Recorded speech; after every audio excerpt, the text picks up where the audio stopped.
Those claims are preposterous. They present an out-and-out political farce. First of all, asking China to make reparations or these kind of claims, they have no legal basis. So this was a very significant interview from NBC, a top Chinese official criticizing President Trump for saying that the communist government should pay reparations for the pandemic. Secretary of State Mike Pompeo has also said Beijing will pay the price. Want to bring in from the State Department spokesperson Morgan Ortagus, and welcome to our program here. He said a lot. This is the executive vice foreign minister out of Beijing. He said in the interval of 50 days, what was the U.S. government doing? He was talking about the date they shut down Wuhan to the date where the United States had a number of cases. Where have those 50 days gone? Your reaction to the comment from Beijing first. So one of the things that we were doing immediately in Wuhan, actually, starting at the end of January, was evacuating American citizens. So while Americans were enjoying the Super Bowl and watching that game, our foreign service officers in Wuhan were working on getting planes of Americans out of China, off of cruise ships, and we've continued that effort. We now have over 70,000 Americans that we have repatriated.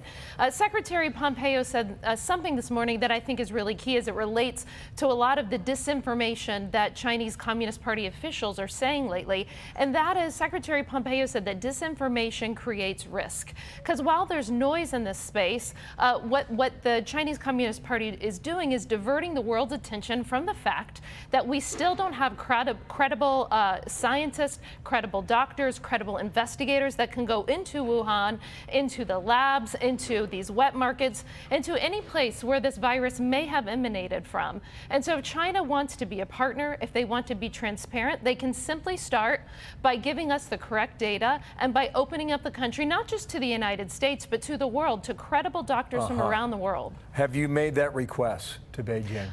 We say it almost every day, pretty loudly. I think that they've heard it, and it's one of the reasons, quite frankly, that President Trump put the review, the 60 to 90-day review on the WHO.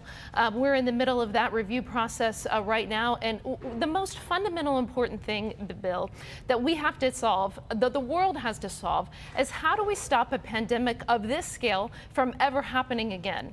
And the world cannot answer that question until the Chinese Communist Party becomes transparent and gives data that scientists and doctors can verify. We're still waiting on that. Okay, every time you say, well, you said every day you ask for that for Beijing. Is the answer no?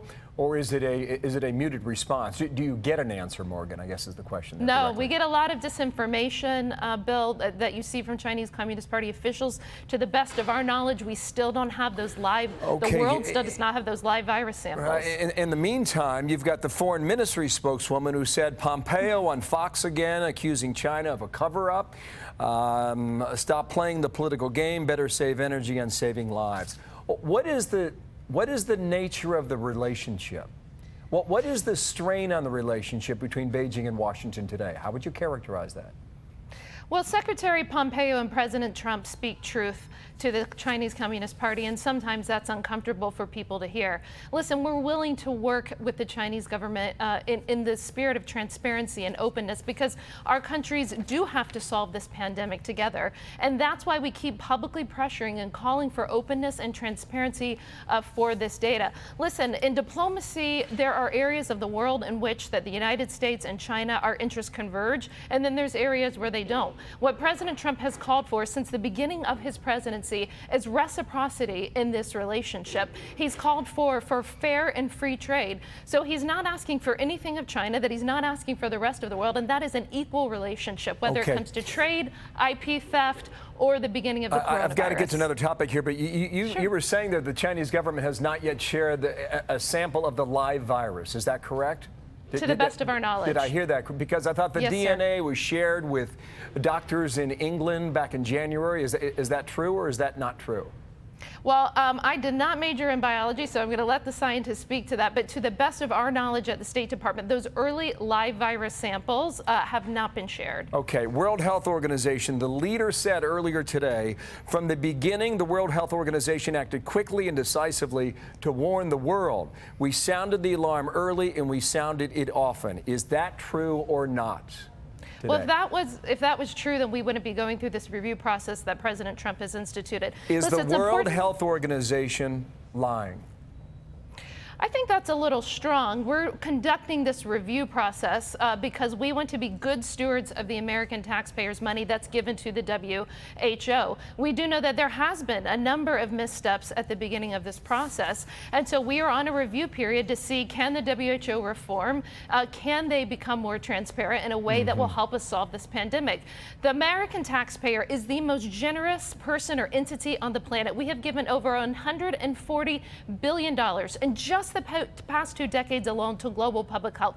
The global public health infrastructure that exists now is thanks to the American people in large part. We will continue to be generous. We just want to make sure that we have real results when we use American taxpayer money. Okay, a few seconds left. It's a big question for only a few seconds. Is the leader of North Korea alive or dead? Well, President Trump, I think, spoke to that on Monday, and so I'll let his words stand. Secretary Pompeo has said that our mission, no matter who is in charge, remains the same in North Korea. President Trump has charged us with making sure that we have a denuclearized, fully and verified denuclearized North Korea, and that remains our mission going forward for Secretary Pompeo. I'm out of time. Thank you for yours. More going to take us from the State Department. Thank you for being here today.